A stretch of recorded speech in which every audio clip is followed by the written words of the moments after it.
Good morning students. पिछले video में आप आवेश के गुण पढ़ चुके थे। अब हमारी आज नेक्स्ट हेडिंग है आवेश की क्वांटम प्रकृति। आवेश की क्वांटम प्रकृति में आप जानते हैं कि आवेश की मात्रा, वस्तुओं में आवेश की मात्रा 3.2 multiply 10⁻⁻19 coulomb, 1.6 multiply 10⁻⁻19 coulomb, 4.8 multiply 10⁻⁻19 coulomb, 8.0 multiply 10⁻⁻19 coulomb होती है। तो इसमें आवेश की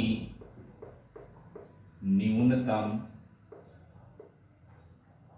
मात्रा, आवेश की न्यूनतम मात्रा 1.6 10⁻⁻19 कूलम है, जो आपकी ये है।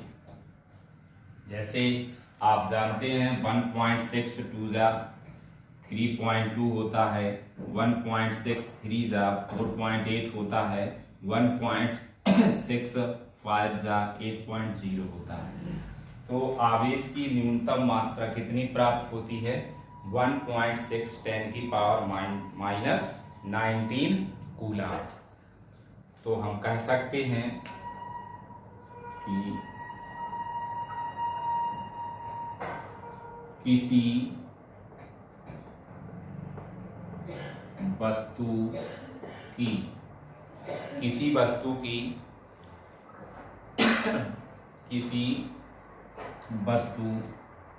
का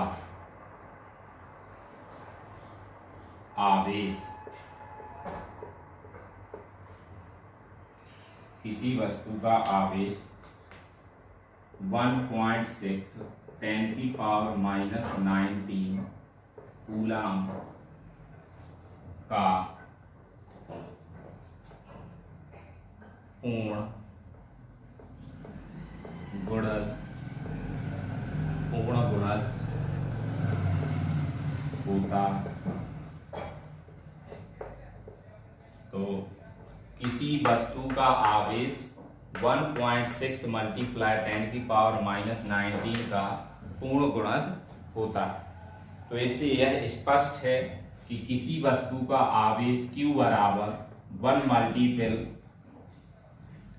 इलेक्ट्रॉन का आवेश Q बराबर 2 मल्टीपल इलेक्ट्रॉन का आवेश।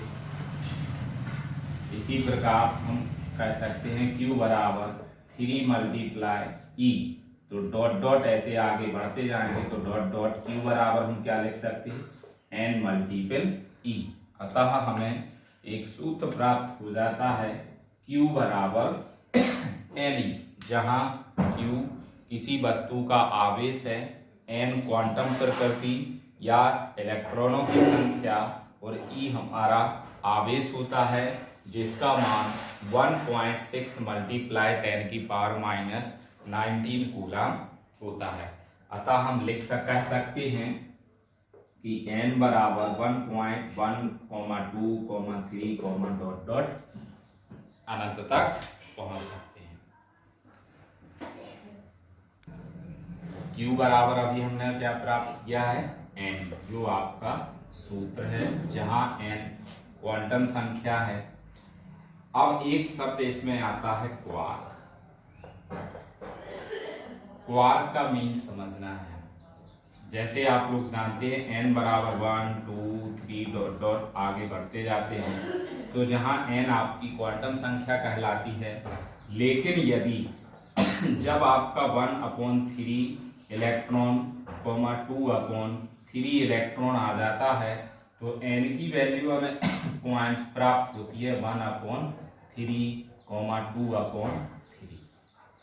तो यहाँ आपका N एक पूर्ण संख्या, एक प्राकृतिक संख्या प्राप्त नहीं हो रही है, जो हमें भिन्न में प्राप्त होता है।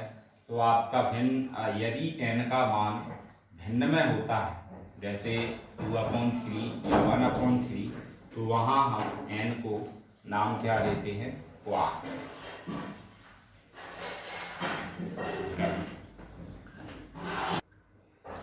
अभी हमने सूत्र प्राप्त किया है Q बराबर n ही। उस पे आधारित हम एक आंकिक प्रश्न देखते हैं। जैसे आपके सामने लिखा हुआ है, किसी धातु के गोले को 1 कूलाम आवेश से धनावेशित करने में उससे कितने इलेक्ट्रॉन निष्कासित होंगे। तो यहाँ पे आपको रीडिंग करके ये देखना है कि आप पहले आंकिक प्रश्न में दिया क्या है। तो इसको पहचानने के लिए आप सबसे पहले उसके मात्रक से भी पहचान सकते हैं और थ्योरी से भी समझ सकते हैं। तो यहाँ हमारा किसी धातु के गोले को 1 कूलाम आवेश, तो सॉल्यूशन इसका क्या होगा, Q बराबर आपका कितना है, 1 कूलाम। अब आवेश आपको प्राप्त हो गया, निकालना क्या है आपको, कितने इलेक्ट्रॉन निष्कासित होंगे। मतलब हमें ज्ञात क्या करना है, n।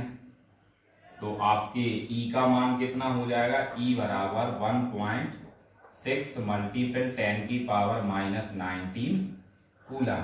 सूत्र क्या होता है आपका, Q बराबर n। हमें ज्ञात क्या करना है, n। तो इस सूत्र से n को n प्राप्त करते हैं तो सूत्र क्या बन जाता है, n बराबर Q/E। अब यहाँ पे हम इसकी वैल्यू रख देते हैं। Q का मान कितना है, 1। E का मान कितना है, 1.6 मल्टीप्लाई 10 की पावर 19 -9, 1.6 मल्टीप्लाई 10 की पावर -19। अब इसको हमें सॉल्व करना है। तो 19, जब भी कोई भी पावर नीचे हर में होती है और यदि उसको हम अंश बनाते हैं तो साइन चेंज हो जाता है, मतलब प्लस का माइनस, माइनस का प्लस। यहाँ हमारा माइनस है तो यही वैल्यू हमारी क्या हो जाएगी, 1 मल्टीपल 10 की पावर 19/1.6। अब नेक्स्ट लाइन से देखिए आप, इसमें एक पावर कम कर देते हैं तो आपका 10 हो गया और इधर पावर कितनी हो गई आपकी 18/1.6। यहाँ से डेसिमल हटाएंगे तो आपकी वैल्यू क्या आ जाएगी, 100 मल्टीपल 10 की पावर 18/60। जब डेसिमल आपका हर में होता है और यदि उसको हम हटाते हैं तो जितने अंक बाद डेसिमल होता है उतने जीरो हम हर अंश में बढ़ा देते हैं। तो यहाँ 1 डिजिट बाद हमारा डेसिमल था तो हमने इसमें 1 जीरो ऐड कर बढ़ा दिया है। अब आप इसको सॉल्व कर सकते हैं। जैसे हम डायरेक्ट 16 का डिवाइड करते हैं तो इसका सीधा वैल्यू क्या आएगा, 16 6 जा आपका कितना होता है, 96। अब आप 16 6 जा कितना होगा, 96। तो 100 में से 96 माइनस करेंगे तो आपका 4 आता है और 4 में डिवाइड 16 का नहीं जाएगा तो उसका हम डेसिमल लगा देते हैं, 14 हो गया। अब फिर डिवाइड करते हैं तो 16 2 जा 32 होता है। अब आपका 40 में से 32 गया तो आपका 8 बचता है, 80 हो गया और 16 5 जा कितना होता है, 18। पावर आपकी ज्योमेट्री कितनी आ गई, 18। तो हमारा आंसर n बराबर कितना प्राप्त होता है, 6.25 मल्टीप्लाई 10 की पावर 18। तो इस क्वेश्चन का आंसर कितना प्राप्त होता है हमें, 6.25 मल्टीप्लाई 10 की पावर 18।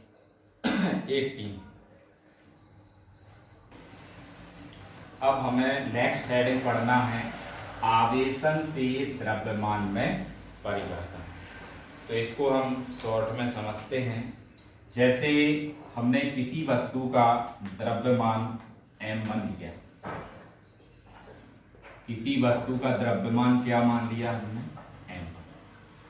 अब यह कोई भी वस्तु होती है तो या तो वो आवेश को ग्रहण करती है या आवेश का दान करती है। तो यदि हम इसको कहें कि यदि किसी वस्तु ने आवेश को ग्रहण किया,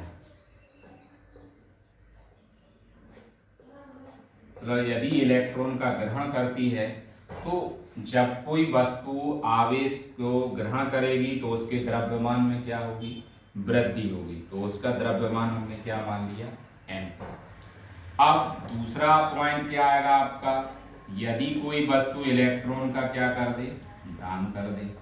जब वह वस्तु इलेक्ट्रॉन का दान करेगी तो उसके द्रव्यमान में कमी आएगी, तो उसका द्रव्यमान हमने क्या मान लिया, m।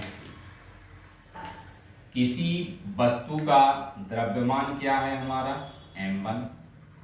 अब यदि वह आवेश ग्रहण करती है तो द्रव्यमान क्या हो जाता है, m2।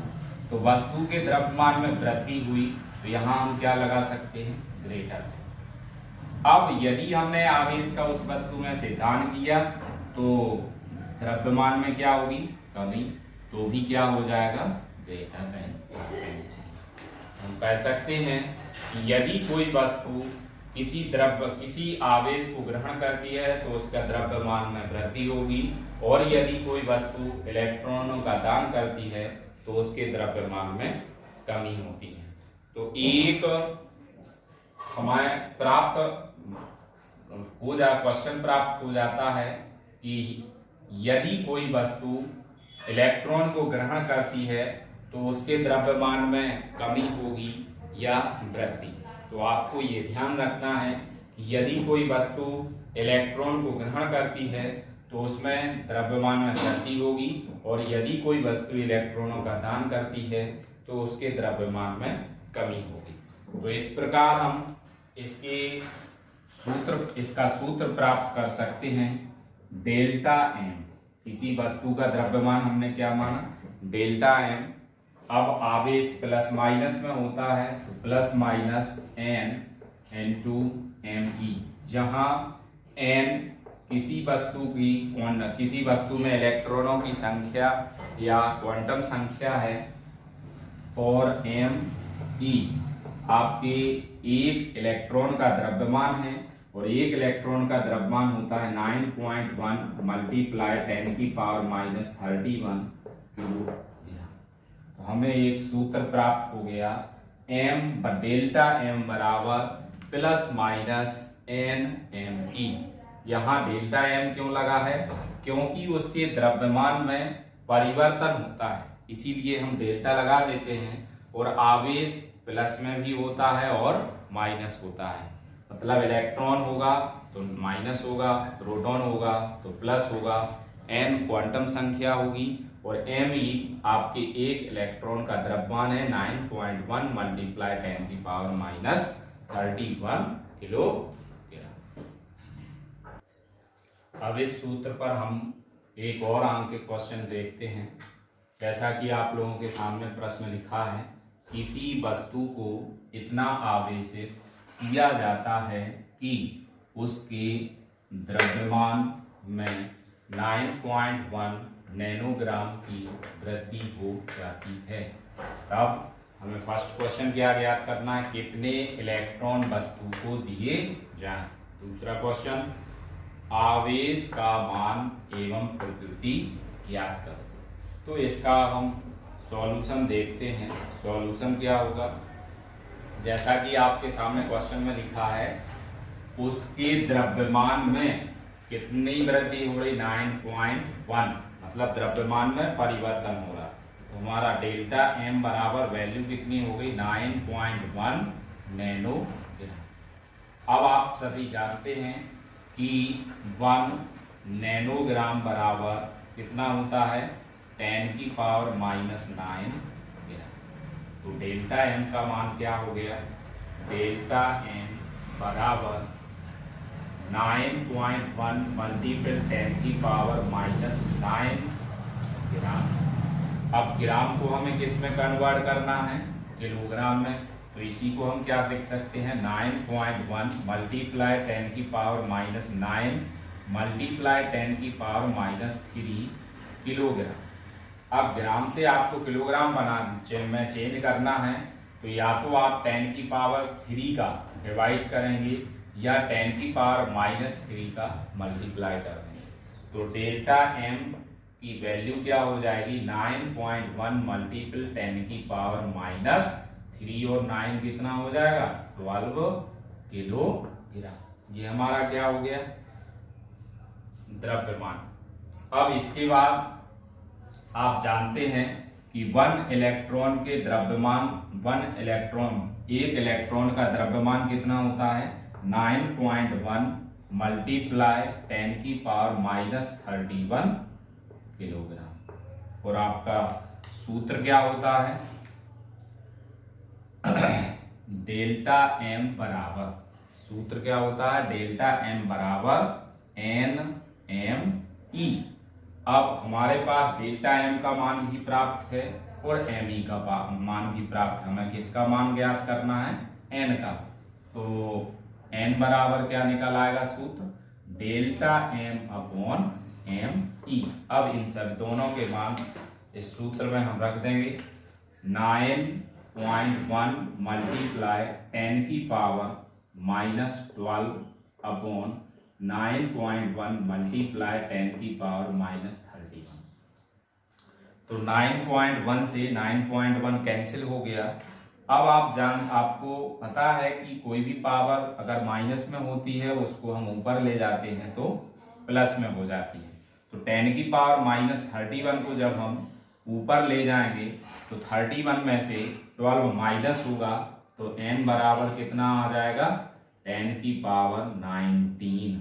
तो आपके फर्स्ट क्वेश्चन का आंसर क्या प्राप्त हो गया n बराबर 10 की पावर 19 इलेक्ट्रॉन वस्तु को दिए जाए। तो फर्स्ट क्वेश्चन का आंसर हो गया n बराबर 10 की पावर 19, फर्स्ट क्वेश्चन का सॉल्यूशन। अब सेकंड क्वेश्चन का सॉल्यूशन देखते हैं। Solution point number 2। तो आपको फर्स्ट क्वेश्चन में क्या प्राप्त, फर्स्ट पॉइंट में क्या प्राप्त हो गया n बराबर 10 की पावर 19 इलेक्ट्रॉन दिए जाते हैं, n हो गया। अब E बराबर आवेश कितना होता है 1.6 10 की पावर -19 कूलम। सूत्र हमारा क्या होता है Q बराबर Ne, Q बराबर Ne। तो Q बराबर यहाँ हम ये दोनों वैल्यू पुट कर देंगे 10 की पावर 19 मल्टीप्लाई 1.6 मल्टीप्लाई 10 की पावर -19। अब यहाँ आप देखिए 10 की पावर 19 प्लस में है और 10 की पावर -19 माइनस में, तो दोनों आपस में कैंसिल हो जाएंगे। तो Q बराबर हमारे लिए वैल्यू क्या प्राप्त हो गई 1.6 कूलम। तो दूसरे क्वेश्चन का आंसर क्या प्राप्त हो गया हमें 1.6 कूलम। आवेश का मात्रा क्या होता है कूलम। तो अब हमें आगे प्राप्त करना है प्रकृति। तो आपको पता है कि यदि किसी वस्तु में इलेक्ट्रॉनों की कमी होगी तो वह धनावेशित होती है, और यदि किसी वस्तु में यदि कोई वस्तु इलेक्ट्रॉन ग्रहण करती है अर्थात इलेक्ट्रॉनों की वृद्धि होती है तो वह ऋण आवेशित होती है। यहाँ आपको समझने के लिए एक क्वेश्चन दिया है इतना आवेशित किया जाता है, मतलब उसको यहाँ देखो क्वेश्चन में लिखा इलेक्ट्रॉन वस्तु को दिए जाएं, मतलब किसी वस्तु को जब आवेश आप देंगे तो बस उसका मतलब यही हुआ कि उसमें आवेशों की क्या हो रही है इलेक्ट्रॉनों की वृद्धि हो रही है। तो इसकी हमें प्रकृति क्या प्राप्त होगी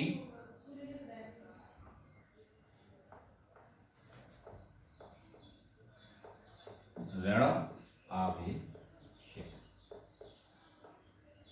वस्तु की प्रकृति क्या हो गई आपकी ऋण आवेशित। आज के लिए बस इतना ही। Thank you.